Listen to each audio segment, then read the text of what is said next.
Thank you, Mr. Gideon. Thank you, diplomats, representatives of international organizations. I'm not particularly proud I was able to draw this quote because I'm drawing this quote for all the wrong reasons. If it was only about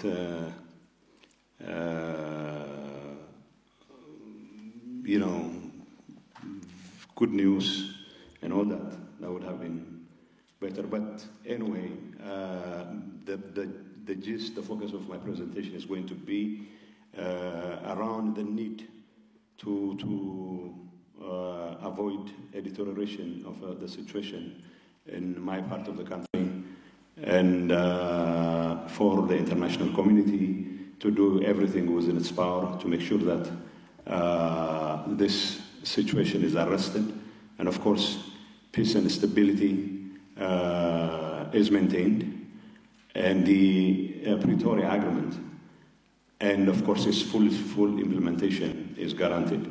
So it's my hope and expectation that the brief explanation I gave would, as Minister Gideon has pointed out, be informative, and at the same time it will give you an opportunity to calibrate the kinds of support you would give the people of Tigray, so that whatever deteriorating security situation there is not going to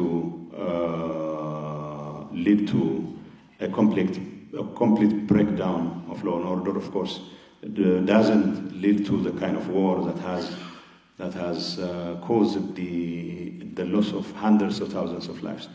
And I would rather focus on what the situation on the ground is, and the kinds of factors that are leading to this breakdown of law and order, because the interim administration obviously has reached a point where it cannot conduct its daily business in Tigray, and of course it is drawing more and more external actors in the process, and this is probably a very toxic mix with a breakdown of law and order in Tigray, and the possibility of people who have an axe to grind with either the federal government or even with the people in Tigray coming to the mix. That becomes even more difficult to handle. So I will walk you through some of the recent developments that have become really concerning.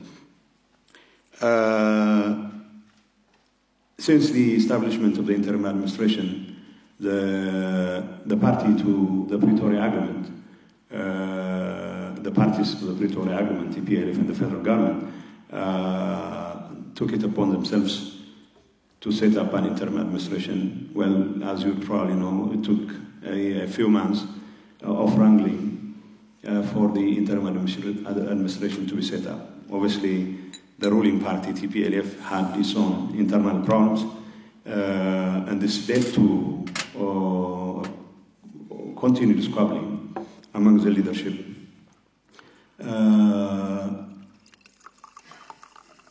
But at some point, the leadership was not able to address its internal problems, and it led to a splinter of the very organization.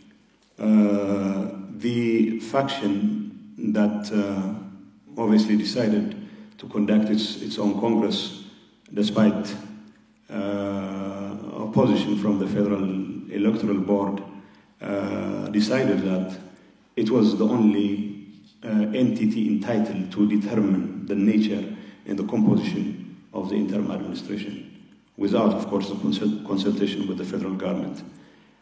This led to the takeover of various zones and various localities in Tigray by this group, denying the interim administration access to significant parts of Tigray. And of course,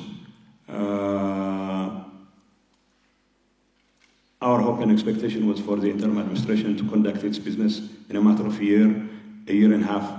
But despite the best of our efforts, or the best of the efforts of people who were really focused on discharging their responsibilities as per the Pretoria Agreement, the kinds of impediments that were being put by this faction of the TPLF made it almost impossible for the interim administration to conduct its business. Of late, you see, as part of the Pretoria Agreement, we have embarked on disarmament and demobilization and reintegration process. It was a success, quite a success when we launched it, but there have been setbacks here and there. Unfortunately, some members within the TDF, some members within the TDF leadership decided to recognize that faction, the faction that has conducted Congress as the only legitimate authority in Tigray.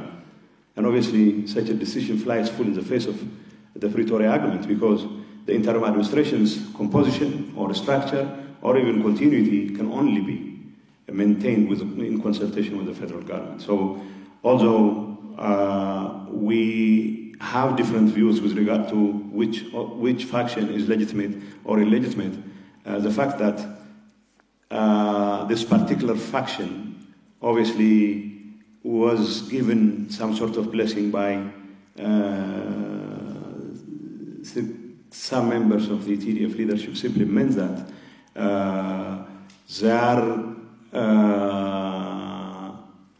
their action toward dismantling interim administration structures was given a military support.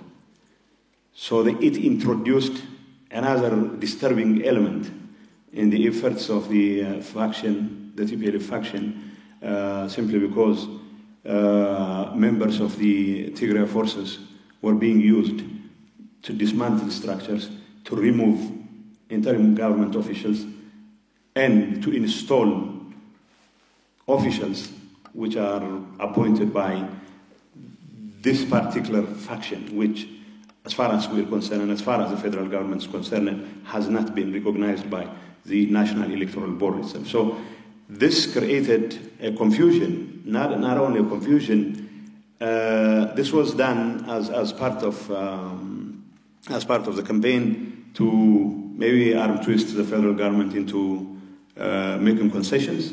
That's for the federal government to decide, but the fact that it made it difficult for the interim administration to carry out its activities, especially the most important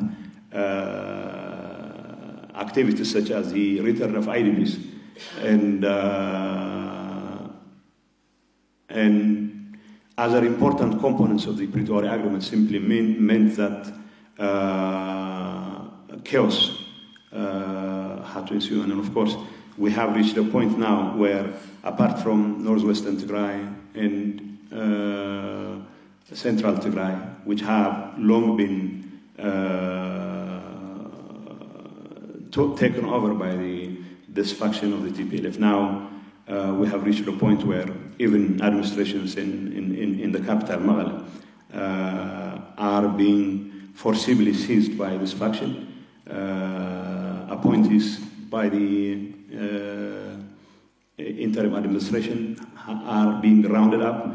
In many cases, protesters are being fired at.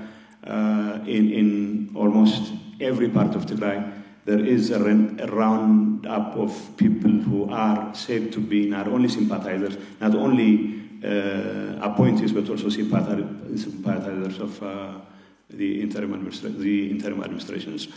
Now, it's one thing for a faction to claim that it is entitled to take over power, but it's entirely different to do it in such a way that the very agreement that brought it into the picture, which is the Pretoria Agreement, it threatened. Now, the process of the implementation of Pretoria itself has been lackluster at best.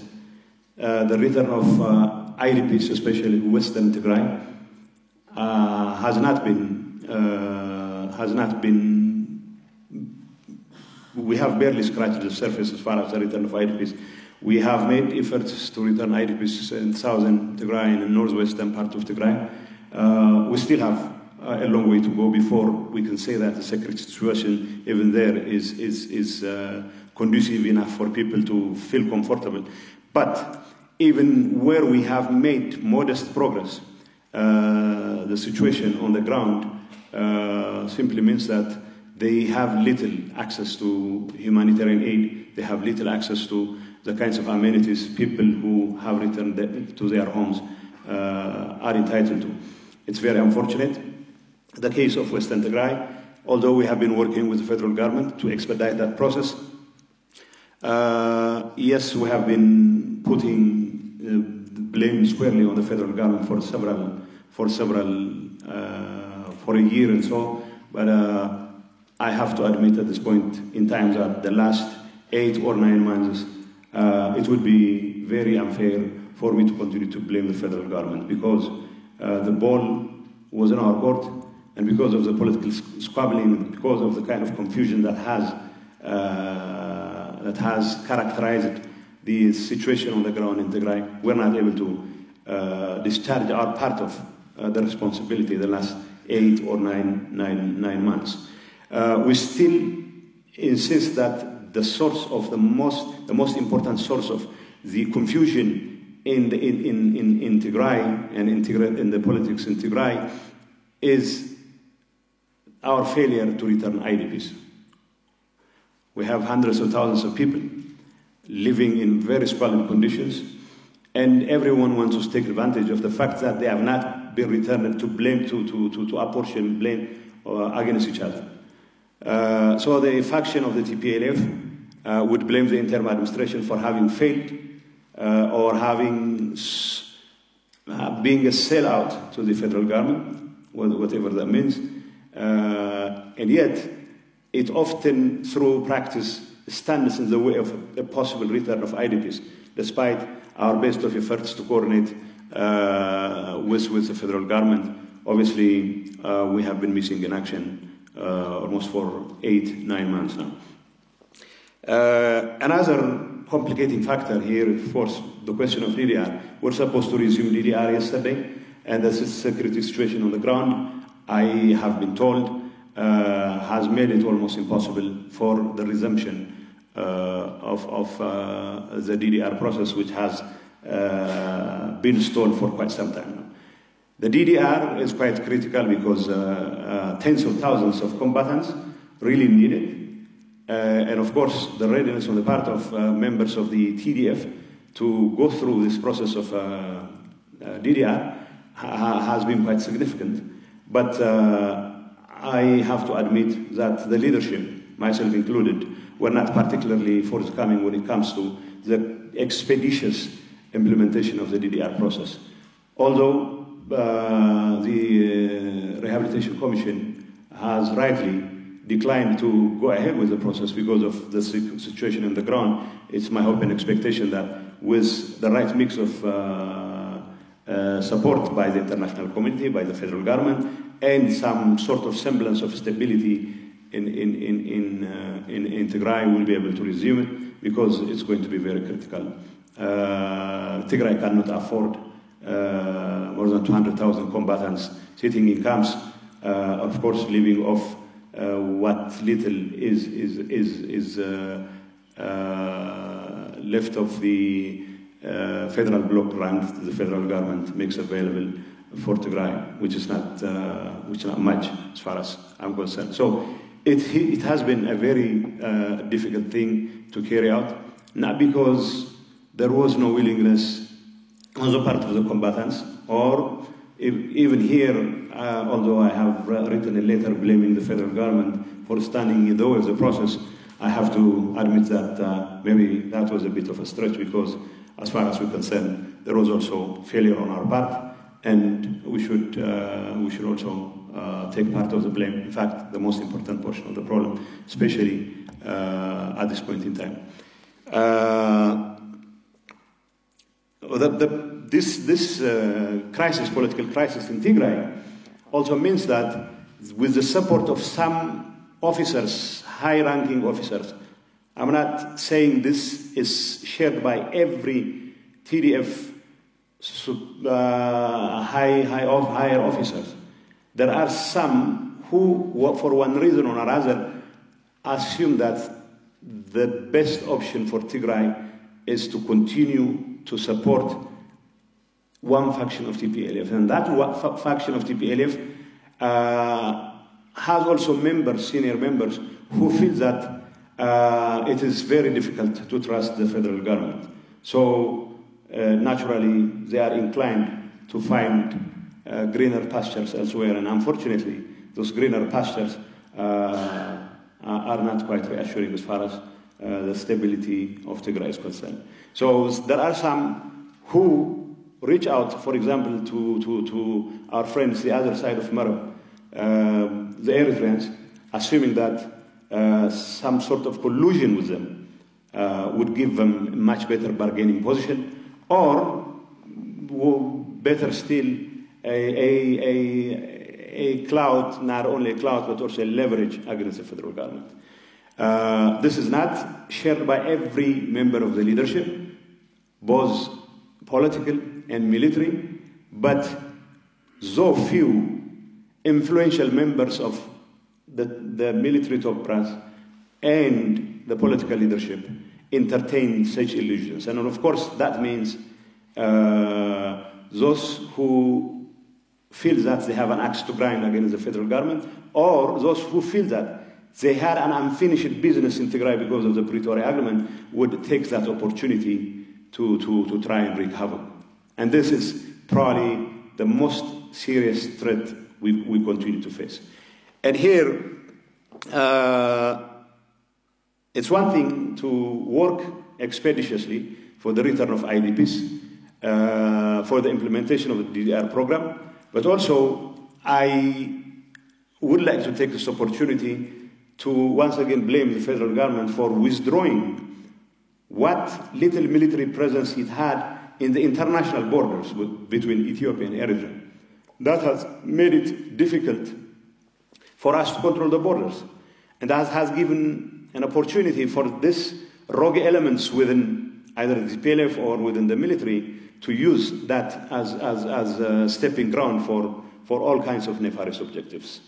And if this continues unchecked, the possibility of such a collusion leading to some kind of casus belli for the federal government is going to be quite large. And we don't want that to happen. We don't want the Tigray to become another battleground because either some elements within Tigray and their collaborators from the other side of the border make some stupid decision, and then Tigray will find itself in a very difficult situation. And the best approach for me to protect the people of Tigray from landing in yet another series of conflict is to make sure that the federal government discharges its part of the responsibility, especially in defending, not only protecting the international borders. Of course, it is the responsibility of the federal government to protect the international borders. I'm not inviting the federal government to come in full force and fight. We don't want that to happen. What we want to see is the federal government doing everything in its power to make sure that Tigray is protected against any possible relapse into conflict. The political division within Tigray doesn't require a federal intervention in the sense of presence of forces, but the federal government should be serious about,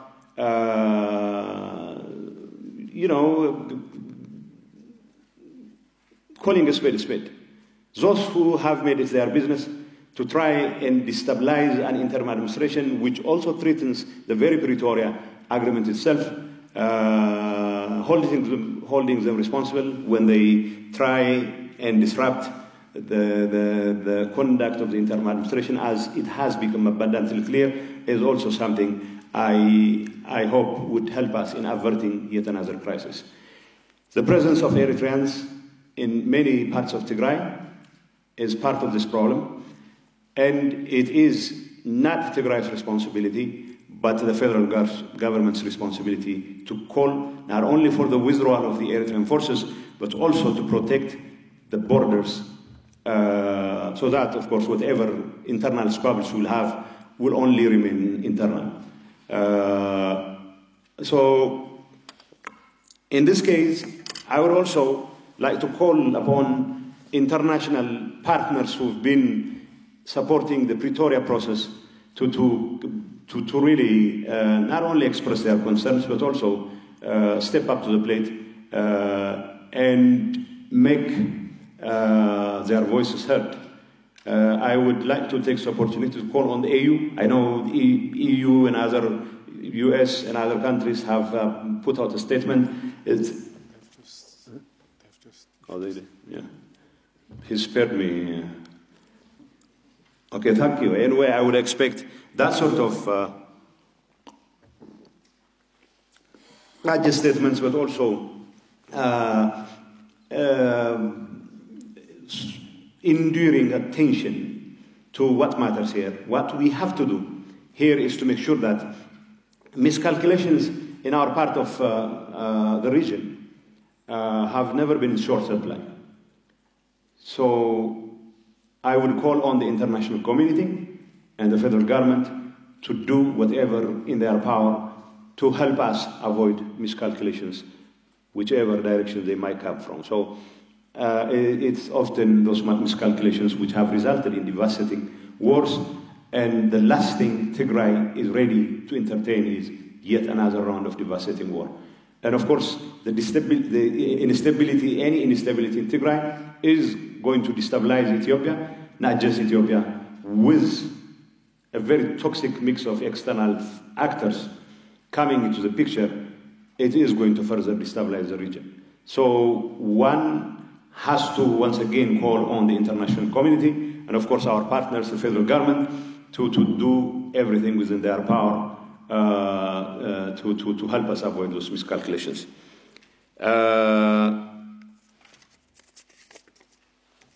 Well, the international community's attention should also involve, for example, calling on all the parties within Tigray, those who are disrupting the activities of the interim administration, or those who feel that the international community hasn't done enough to bring us together and to try and at least show us that they really mean business, that there will be consequences to not behaving properly. Whatever those consequences are, of course, can be calibrated on the basis of what sort of behavior is being considered.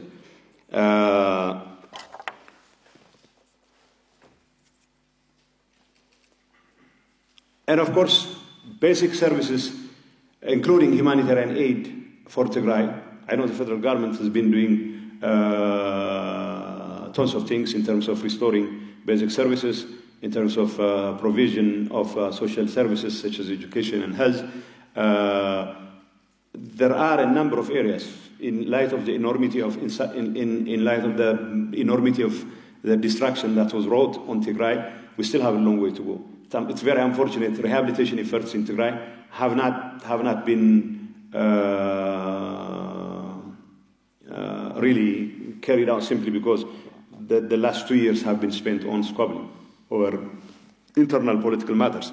But for the international community and for the federal government to once again take the opportunity to try and assure the Tigrayan public that they will continue to have access to those basic services. And of course, we still have hundreds of thousands of millions of people depending on food aid, with of course the lack of resources. The problem has become even more acute at this point in time. So once again, not just basic services, but also humanitarian aid and other factors should also be things that we should consider. And of course, the international community and the federal government clearly supports the interim administration, but with the mandate of the interim administration, at least legally speaking, coming to a close very soon, the federal government needs to find a way to make sure that the interim administration, in fact, gets a new lease on life. But if that's going to happen, we have to also make sure that it is given all the means at its disposal to expedite the process of implementation of Pretoria, and of course, until the conduct of free and fair elections. I don't exactly know when those elections are going to be held, but then the focus should be the fullest possible implementation of Pretoria. But final remark I have to say, I would like to reiterate, at this point in time, the situation on the ground in Tigray is characterized by some people, not every officer, some politicians, not every politician, trying to take advantage of the lawlessness, especially in the northern part of the region, to try and work with external actors to destabilize not only the federal government and also the region. And that will definitely have a potential to make Tigray a battleground, and that is the last thing the people of Tigray expect to see. So we call on the international community and the federal government to do everything within their power to avoid a relapse into yet another conflict. Thank you, ladies and gentlemen.